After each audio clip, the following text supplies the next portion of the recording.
तर आज आम्हाला जायचं होतं गावाकडे लग्नासाठी, तर मी घरातली कामं सगळी आवरून घेतली आणि आता आम्ही निघालो होतो. तर बाहेर कुठेही जाताना मी असं पाण्याचा बॉक्स घेते, ज्यामुळे दिवसभर ही पाण्याचं टेन्शन राहत नाही आणि 1 डझन बॉटल फक्त 90 रुपयाला भेटतात. त्यानंतर आमच्या गुड्डूला कपडे घ्यायचे होते, तर आम्ही दुकानामध्ये आलो होतो आणि त्याला असा छान ड्रेस घेतला आणि आता आमचा पुढचा प्रवास चालू झाला. आज रस्त्याने एवढं ट्रॉफिक होतं, जेवढं की गावाला पोचायलाही वेळ लागत नाही तेवढा ट्रॉफिकमध्ये गेला. त्यानंतर मी सौरभच्या मांडीवर निवांत अशी झोपी गेली, कारण खूपच ट्रॉफिक होतं. तर थोड्या वेळाने तोपर्यंत आमच्या सौरभ गुड्डूला भूक लागली आणि आत्ता आम्हाला घ्यायचा होता चहा. तर आम्ही आलो होतो येवले चहा घेण्यासाठी आणि इथं गुड्डूला फक्त चहाच घ्यायचा नव्हता, तर चॉकलेटचं बॉक्स पण पाहिजे होतं. तर त्यानंतर चहा आणि चॉकलेट घेऊन आता आमचा पुढचा प्रवास झाला. आज सगळ्या रस्त्याने थांबतच जायचं होतं, कारण आज आम्ही थोडंसं लवकर निघालो होतो आणि घरी जाईपर्यंत तर रात्रच होणार होती. तर त्यानंतर आता आम्ही पेट्रोल गाडी टाकण्यासाठी आलो होतो. थोडा वेळ पेट्रोल पंपावर थांबलो आणि तिथेही आज सुट्टी असल्यामुळे 2 दिवस खूपच गर्दी आहे. तर आता आम्हाला लागली भूक.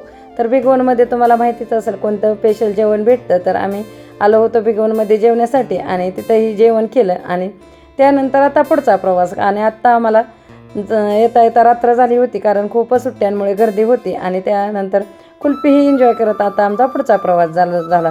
गाडी जायचं म्हटलं यांच्याबरोबर तर खूप असा वेळ आणि एन्जॉयही असतं. आणि त्यानंतर आमच्या आत्याला घेऊन आता मी घरी आले. तर घरी कलवरी आमची रेडी तयार होती आणि आता आम्ही हे आमचं हळदीसाठी आवरून घेतलं, कारण आम्हाला जायचं होतं हॉलवरती, कारण हळदी ह्या हॉलमध्ये होत्या.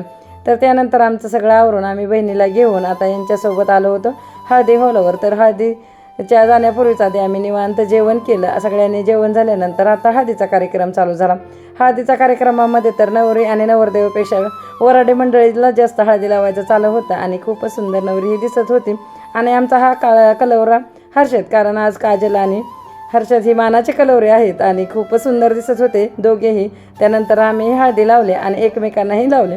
आता हळदीचा कार्यक्रम तर एवढा सुंदर होता. तर त्यानंतर आमचं फोटोशूट, हळदी लावून फोटोशूट करून आता आमची फॅमिली निघाली आहे घराकडे, कारण आता खूप उशीर झाला होता संध्याकाळी. आणि घरी आल्यानंतर नानाने आम्ही निवांत एकत्र जेवण केलं. आज 3-4 वेळेस मी जेवण केलं आहे आणि आम्हाला मेहंदी काढायची होती. तर खूप वेळ आमच्या बहिणींच्या गप्पा चालू होते. संध्याकाळी मेहंदी आणि जेवणही सगळे एकत्र नानाने मी केल्यामुळे छानच वाटलं. आणि आमच्या गुड्डूला नाना गोष्ट सांगत होते.